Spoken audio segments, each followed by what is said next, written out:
and welcome back to my channel. We're down in my craft room. I am spending the day basically making videos. I had 3 videos that I wanted to make, and I figured I'd just do it all in one day and kind of get it all done.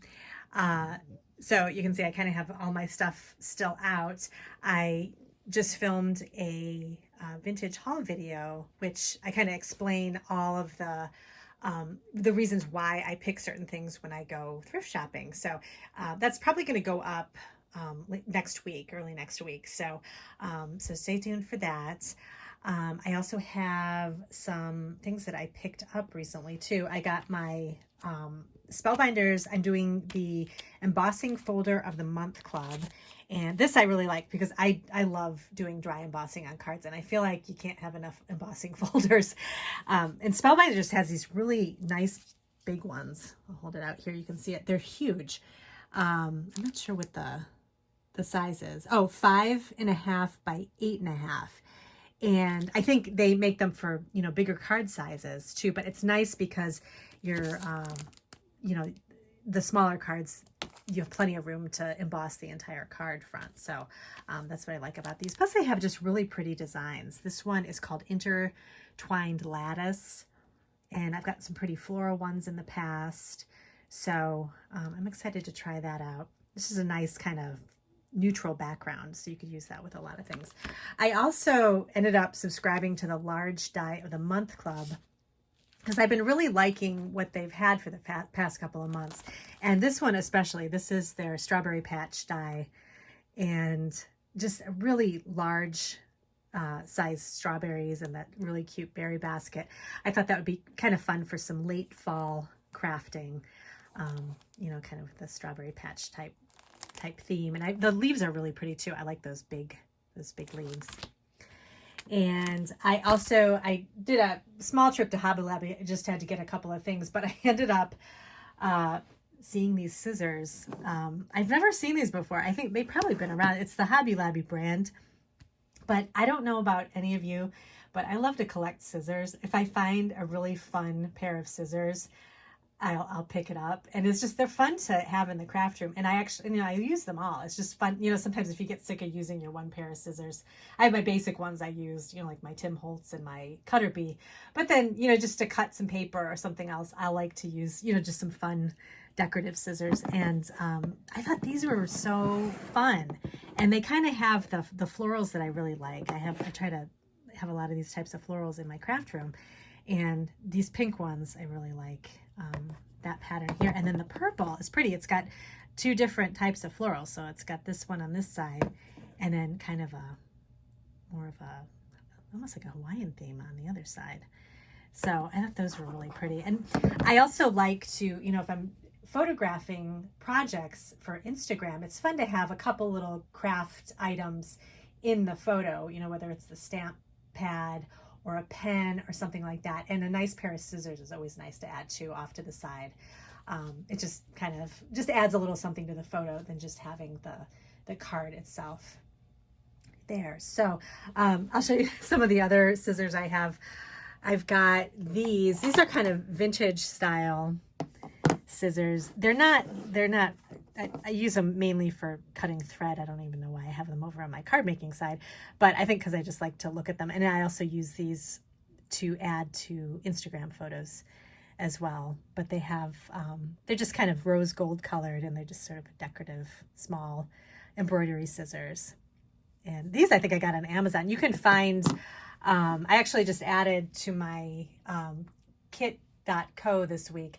I added a little grouping of vintage Amazon finds. So quote, vintage being in quotes, they're not actual vintage, but if you're short on time and you don't have time to go to the thrift store and look around, and you want to get something kind of vintagey looking, I put a couple of things in the little category of vintage items in my kit favorite tools thing, and you can go take a look at that. But I included the scissors and just a couple other things there, because it's surprisingly some of the stuff you can find on Amazon that can be helpful, for junk journals and things like that.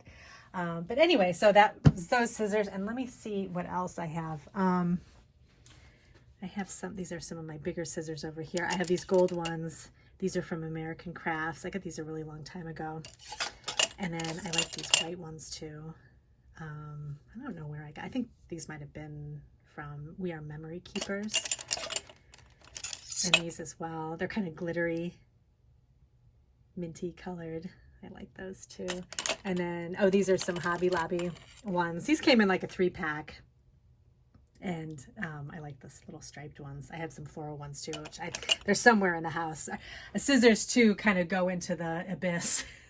Scissors and tape in our house always get lost. So that's another reason why I keep a lot of pairs of scissors too, because they always seem to disappear. So anyway, let me know if you have like a fun craft tool that you like to collect. Leave it in the comments below, because I'm so curious of what other people like to collect. I know there's other people that like to collect scissors too, but there's all kinds of other craft supplies too. So if you're you know, we love crafts, so it's always fun to celebrate the tools. Let's see. Oh, oops, I'm tripping over everything. When I film, I take off. I have my glass cutting mat that I use when I'm crafting, but I always take it off because it has so much glare on it, and so I just use my regular mat when I'm filming overhead. So I just tripped over that. Over here I recently just listed this fall journal I made with a House of Books papers, and I put it in my Etsy shop, and I did a full flip through because I added like pockets and little fun things. One other thing, I had a subscriber that had requested or had asked me a question. It was a good question about how I got these curtains to hang on my utility shelves here. And I've had these up for quite a while. This room that we're in doubles as a storage room for, you know, overflow of party supplies and pots and pans that I don't use all the time, and holiday dishes and things like that. And I have like this set of shelving here kind of covers that stuff up. And so I wanted to have a nice way to not have to look at it all the time, and because I just want to see my craft supplies. That's what makes me happy. So I was trying to think of a good way to, you know, put a covering up, and I wanted to have like a fun curtain. So I went ahead and created this, and let me show you up close, because I know I've had other subscribers mention that they have utility shelves like this, and I just want to say again, these are really great for craft rooms. The one thing I've talked about in the past with craft storage is I always think it's good to have something that you can repurpose. So don't just buy something specifically that seems to be able to be used for a craft room. Try to have most of your craft storage be able to double as something else. So a lot of times if I'm moving craft supplies around, I'll have extra bins and things like that I'll move to another part of the house because I don't need them anymore in my craft room, and they're very useful in another part of the house. So it's nice to kind of have that. Utility shelves work the same way. I mean, these are great because I know people have these in their garages, in their basements, you know, in their sheds. They're just a great all-around storage piece. And what's great about having them in a craft room is that you can have vertical storage, so you can keep, you know, kind of piling things up vertically if you don't have a lot of room on the main area of your craft area. So saying that, you know, a lot of times, you know, you might be storing other things in your room besides your crafts. So what I wanted to do was kind of cover things up. So I was thinking maybe I'll use shower curtain rings and buy, you know, decorative shower curtains to put up, or curtains that have, you know, grommets on them, like with the rings on. But the only problem with that is these utility shelves have these little sections here. And so if you can attach the rings, and that would be fine. But what I wanted to do was kind of be able to slide the curtain open. And you could still do like shower curtain rings or drapery rings or something like that. And you would just have to flip the curtain up, and you wouldn't be able to kind of slide it open. But for what I wanted to be able to slide the curtain. So all I did was, I'll show you up close.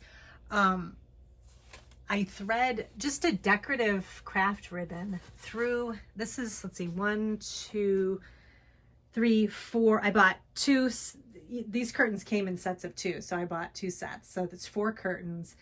I use just regular, this is kind of that just plain white ribbon. I thread it through the top of the curtain, and then I just attached them kind of, I kind of pulled the curtain straight and then attached the ribbon to each corner, and then kind of brought it around the corner, and then attached the ribbon, you know, to the length of each curtain here. So if you pull the curtain straight out, or pull the curtain open wide as it will go, then you attach the ribbon on either end, and so you have plenty of room to cover things up, and then you can slide your curtain over like that. See, I have like papers and everything in. Those are like school papers.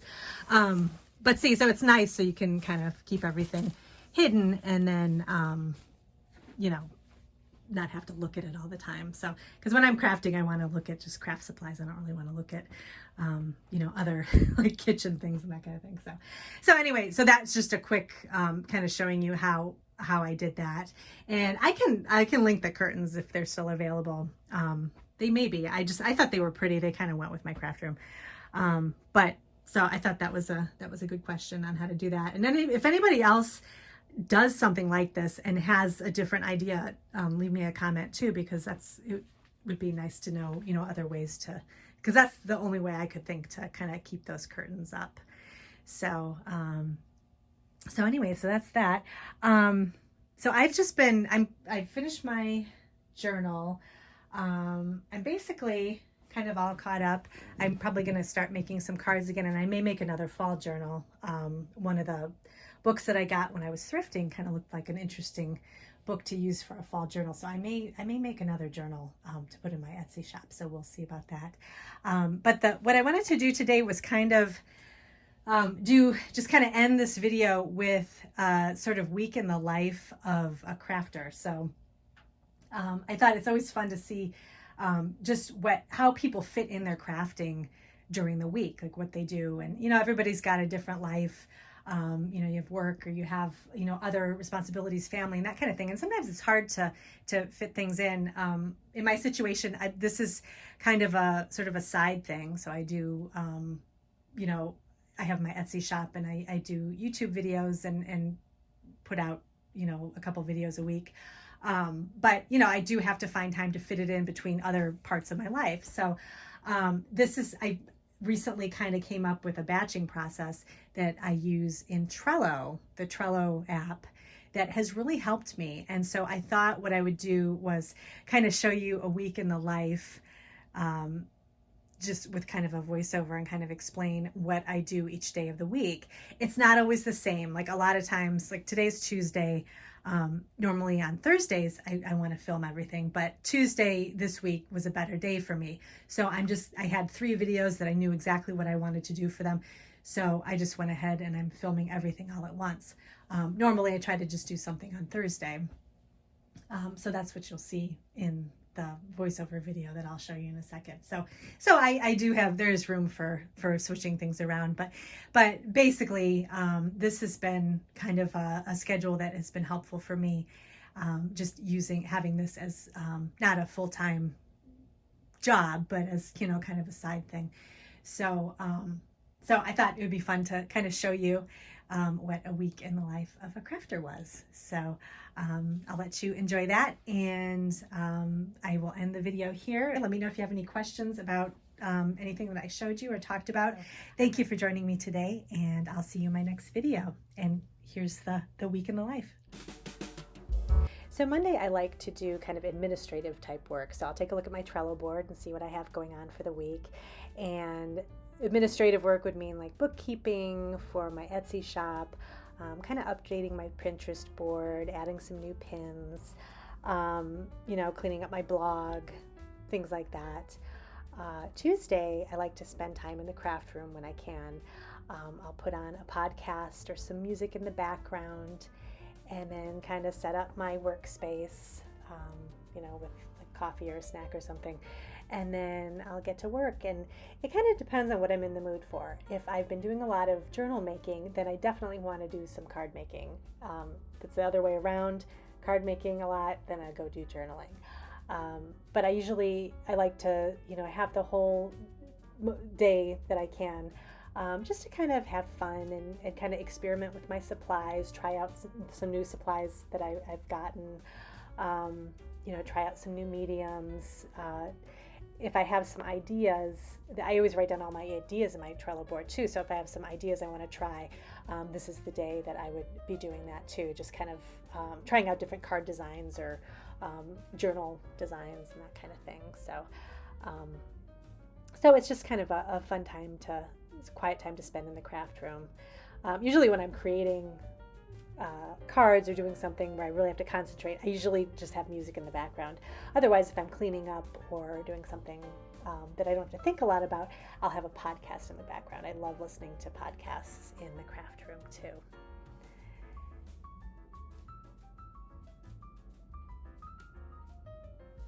And then Wednesday is usually my busier day, so I will take the time just to do something really quick. I always like to spend every day like doing a little something in my craft room, just to go down and do something. I'll cut some pages for my journal, just do something really quick, so then when I have more time in the craft room, I have all of my supplies ready to go and I can do something with them right away. Thursdays I like to film, so I will film my crafting videos, I'll film my flip through videos, whatever I have going on, I'll film my in the craft room. And I use iMovie to edit, so it makes it really quick and easy to get everything done. So that's always helpful. Fridays are my Etsy days, so I will kind of clean up the shop a little bit, update some things. I'll package some orders. That's usually when I head out to the mail as well, to mail off packages. Other things, I will also, if I have extra ephemera items too, I'll put together some ephemera packs, or I'll think of some ideas of packs I want to put together, maybe some seasonal things to put in the shop. A lot of times when I thrift shop, I get a lot of one thing, so I have a lot of extra, so it's nice. I know like a lot of other people are looking for other things on Etsy that might be something that I got, so I like to add those to my shop along with my handmade items as well.